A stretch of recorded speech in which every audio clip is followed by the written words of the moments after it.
Hello दोस्तों, welcome to this presentation from Rising Pearl. हम आपके होस्ट, आपके दोस्त रॉय। दोस्तों, आपको मालूम है we just started a new series 12, जहां पे हम बात कर रहे हैं हेरॉन्स फार्मूला की। आज दोस्तों एपिसोड नंबर 2। आज के इस प्रेजेंटेशन में आपका बहुत बहुत स्वागत है ना। दोस्तों, आज की टॉपिक है area of an equilateral triangle. कैसे करके we can find out area of an equilateral triangle. ना दोस्तों, हमने आपको लास्ट एपिसोड 1 में भी हमने आपसे कहा है, ये जो टॉपिक है Heron's formula, this is actually associated with areas of a triangle. So दोस्तों, लास्ट प्रेजेंटेशन में वी टॉक्ड अबाउट जनरली कि एरियाज किसे कहते हैं, पेरीमीटर्स किसे कहते हैं, squares, rectangles and then triangles की। सो दोस्तों, आज इन दिस प्रेजेंटेशन हम स्पेसिफिकली बात करेंगे एक special kind of triangle, equilateral triangle. उस ट्राइंगल की एरिया ऑफ अ ट्राइंगल कैसे करके हम ढूंढ सकते हैं। We are going to find this out ना। दोस्तों, जनरली जैसे अभी भी हम आपसे बात कर रहे थे, कोई भी अगर आप एक ट्राइंगल लेते हो लाइक दिस, चलिए काम करते हैं, इसे नाम देते हैं, it is called the sides A B C. So दोस्तों, हमारे पास ट्राइंगल है ए बी सी। इस ट्राइंगल की जो एरिया है, what will be the area of this triangle? Area of this triangle दोस्तों है basically the enclosed space, right. So हम इसे कैसे करके, how can we find out, कैसे करके हम ढूंढ सकते हैं what is the value of the area? So दोस्तों, फॉर्मूला है half altitude times base. So हम क्या करते हैं दोस्तों, वर्टेक्स ए से we drop a perpendicular on the opposite side. सो ये है वर्टेक्स ए, इसकी ऑपोजिट साइड है बी सी। सो हम ए से वी ड्रॉप ए परपेंडिकुलर, चलिए इसे नाम देते हैं D. So we drop a perpendicular A D on B C, ये है 90 डिग्रीज। देन दोस्तों, ये जो लेंथ है ए डी, इसे हम कभी कभी कहते हैं हाइट एच। ये है दोस्तों ऑल्टीट्यूड, ऑल्टीट्यूड है ए डी। एंड दोस्तों ए डी, एंड ये जो ऑल्टीट्यूड हमने ड्रॉ की है जिस साइड के ऊपर, विच इज बी सी, जो है हमारी बेस। कभी कभी दोस्तों बेस को हम रिप्रेजेंट करते हैं, ये जो लेंथ है इसे हम रिप्रेजेंट करते हैं by lower case letter B के साथ। सो बेस है दोस्तों हमारी बी सी। सो एरिया बन गई दोस्तों half times A D times B C, और we can say it is equal to half times H times B. So अगर हमें कोई भी जनरल ट्राइंगल दी जाती है दोस्तों, दिस इज द फॉर्मूला जो हम यूज करते हैं टू फाइंड आउट कि उस ट्राइंगल की एरिया कितनी है ना। चलिए दोस्तों, बात करते हैं अबाउट इक्विलेटरल ट्राइंगल की। सो इक्विलेटरल ट्राइंगल की खासियत क्या है? हमें मालूम है दोस्तों, ये जो ट्राइंगल है A B C, this is an equilateral triangle because A B is equal to B C is equal to A C. So जो मोस्ट इंपॉर्टेंट चीज है अबाउट इक्विलेटरल ट्राइंगल दोस्तों, वो है ये that all sides are equal. A B is equal to B C is equal to A C. All sides are equal. And हमें यह भी मालूम है दोस्तों, अगर ऑल साइड्स इक्वल है then all angles will be equal as well. AB, angle A is equal to angle B is equal to angle C. And दोस्तों, हमें मालूम है ट्राइंगल की जो इंटरनल एंगल्स है इनकी सम है 180 डिग्रीज, जिसका मतलब है each of this angle is equal to 60 degrees. 60 degrees, 60 degrees and 60 degrees. So दोस्तों, ये तो हो गई एक इक्विलेटरल ट्राइंगल। अभी अगर हम आपसे कहें how can we find out the area of this equilateral triangle, चलिए दोस्तों let us find that out. So पहले हम क्या करते हैं दोस्तों, first thing is we drop a perpendicular A D on B C. So ये है हमारी इक्विलेटरल ट्राइंगल। हम दोस्तों from point A which is the vertex A से we drop a perpendicular A D on B C. This is 90 degree by construction, right? उसके बाद दोस्तों, then अगर आप if you observe in these two triangles, इस triangle में and इस triangle में, so दोस्तों now हमें मालूम है angle A D B, A D P and A D C, ये दोनों के दोनों एंगल है 90 डिग्री बाय कंस्ट्रक्शन, राइट। इसके अलावा दोस्तों व्हाट ऑल कैन वी सी, अभी हम देखते हैं दोस्तों दैट ये जो साइड है A B is also equal to A C. So आप कहोगे why, well because A B and A C are both sides of an equilateral triangle, so AB equal to AC is equal to BC। हमें मालूम है equilateral triangle में all sides are equal, right? So हमें अब तक मालूम चली है दोस्तों that this angle is 90 degrees, this angle and this angle, ये side is equal to this side, and finally दोस्तों also अगर आप देखोगे the side AD ये जो है this is common to both the triangles।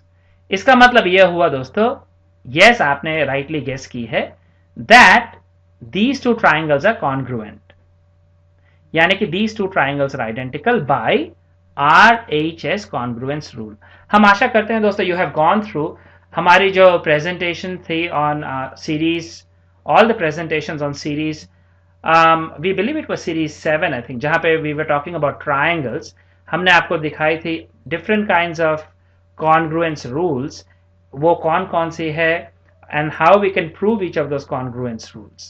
So दोस्तों RHS जो congruence rule है, it means right angle hypotenuse side are equal in both triangles। So दोस्तों right angle हमारे पास इन दोनों triangle में these are the two right angles, right?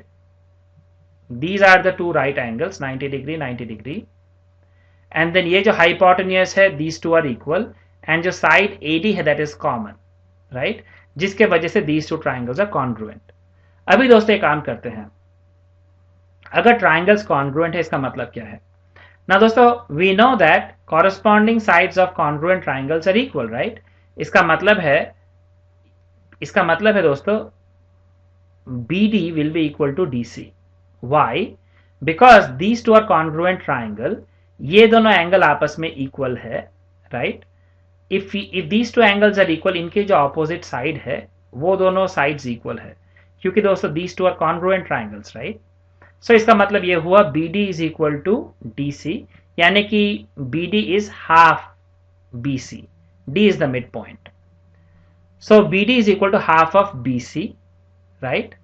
अभी दोस्तों now अगर आप गौर से ऑब्जर्व करते हो, now in triangle ABD, in triangle ABD clearly दोस्तों ये जो है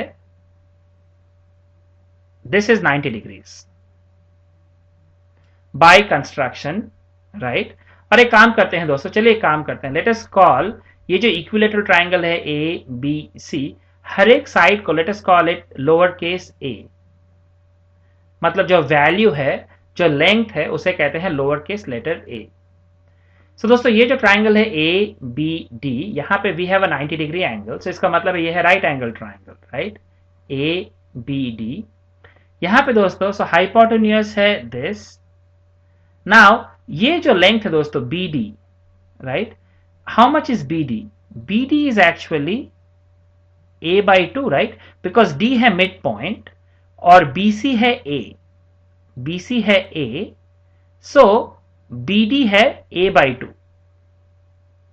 So दोस्तों फर्स्ट ऑफ ऑल अगर ये राइट एंगल ट्राइंगल है then we can apply Pythagoras theorem which says AB square जो हाइपोटेन्यूज स्क्वायर है is equal to AD square plus BD square, right? So अगर ऐसी बात है दोस्तों, नाउ व्हाट वी डू, हम अभी यहाँ पे we will put all the values. So AD square हमें मालूम है, so we know that AB square hypotenuse square है AD square plus BC square, यानी कि जो AD स्क्वायर है दैट विल बी, अगर आप BC को वहां से लेके यहां पे लेके आते हो on the other side of the equal to sign, so AD square बन गई AB square minus BC square. AB है दोस्तों A, राइट? AB है A, ना BC है दोस्तों A/2, right? Actually this should be AB square is AD square plus BD square, ये BC नहीं है, this is BD square, right? So ये है आपकी BD, this is BD, and BD दोस्तों है A/2 because D is the midpoint of BC, right? And so BD is equal to half of BC यानी कि a/2. सो AB के जगह आप लिखोगे a एंड BD के जगह आप लिखोगे a/2. सो दोस्तों we have a² minus a²/4. Then अगर आप एलसीएम लेते हो 4, you will gate 4a² minus a²/4 यानी कि 3a²/4. सो दोस्तों हमें मिलती है जो AD है, विच इज दिस AD, इसकी जो लेंथ है वो है AD² है 3a²/4. यानी कि दोस्तों इसे अगर आप if you take square root on both sides then you will get AD is equal to square root 3 times a/4, right. Because अगर आपके पास जो AD² है, अगर वो है आपके पास यहां पे 3a²/4, देन जब आप स्क्वायर रूट लेते हो you will get AD is equal to square root 3a²/4. अभी यहां से दोस्तों so square root 3 will be like this. अभी a² है एंड स्क्वायर रूट, इसका मतलब है a will come outside, a बाहर आ जाएगी. एंड यहाँ पे 4 है विच इज 2², यहाँ पे you will get 2.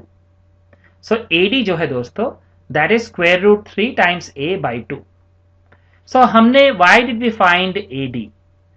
The reason दोस्तों हमने we wanted to find AD simply is because हमें मालूम है area of a equilateral triangle ABC, ये जो ABC है दोस्तों, इसकी एरिया जो है वो है half altitude times base. Altitude का मतलब है AD, right, AD times BC. अभी दोस्तों AD क्या है? AD है nothing but square root 3 times a/2, उसके जगह हम ये लिखते हैं. And BC is nothing but a, right, because BC है side of the equilateral triangle which is a. So अगर आप दोस्तों इसे आप if you open this up आपको मिलेगी square root 3 times a²/4 square unit. सो दोस्तों इक्विलेटरल ट्राइंगल अगर हम आपको देते हैं और अगर आपको मालूम है ये जो साइड है a, इसकी वैल्यू कितनी है, सिर्फ इस एक इंफॉर्मेशन के बेसिस में दोस्तों you can find out the area of the equilateral triangle, जिसे हम we can apply this formula square root 3 times a²/4. that will give us the area of the equilateral triangle. So दोस्तों आज के इस presentation में इतना ही. अगले episode में फिर मिलेंगे, तब तक के लिए शुक्रिया, धन्यवाद.